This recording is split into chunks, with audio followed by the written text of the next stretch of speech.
we're going to go up to File and Save As. These are random sort of tutorials, so tutorial.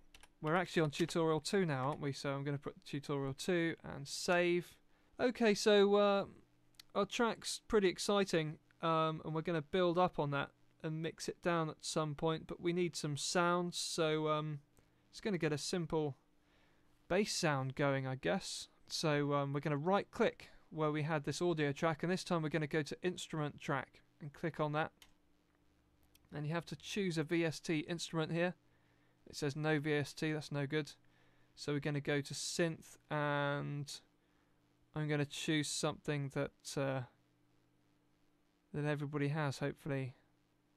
I think things come with VB1, don't they? So VB1 is probably one of the worst plugins in the world, but good when you know how to use it. So I'm going to OK that. And if you want to go and look at the actual VB1 instrument, there's a little thing here which is, I think it's meant to look like a keyboard, but it doesn't.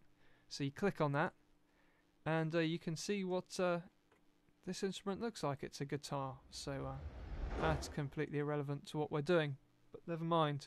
I've got a MIDI keyboard selected, and yeah, exciting. I can press notes on that, and I can audition a sound.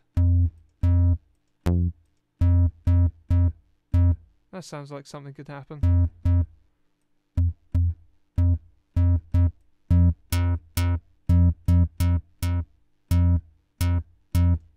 That's pretty chronic, but we've selected a bass sound. The locators are here between bars 1 and 2, and if you double click between them, it makes a part. If you double click on that part, a little edit window comes up with a keyboard on its side, and if you didn't have a MIDI keyboard, you could just click around here all day. Yeah, that's my new tune. And I'm going to right click. Now this brings up my tool selection, and I want to draw. You can see there's a shortcut there for it to be on a 8.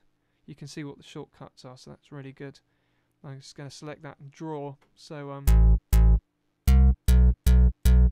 yeah, that's a note that it's pretty thrilling. So I'm just going to draw these little things on there. Now once you've done that, if you right clicked and went back to your normal arrow, you could press 1, of course, to select it. You could select these by dragging the mouse over them so that you've got them all selected, or you could hit Control A to select them all. If you turn this click off up the top, then we can adjust the note length to get the full fun of this note. And I think we've written our part there ready. We're going to have to knock it into shape in the insert effects department. I think that's the best thing to do with something this bad. So I'm going to close this box, and as before, I'm just going to click on this channel thing to bring up the channel. I'm going to turn that down to start with.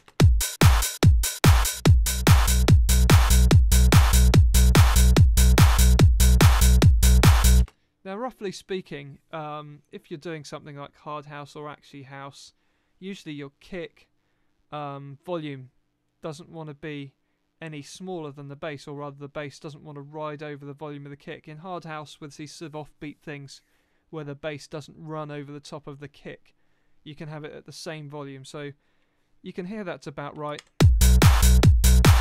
and you can see this level's coming up to almost this line which we put the kick at before. Let's go and look at the kick. Look.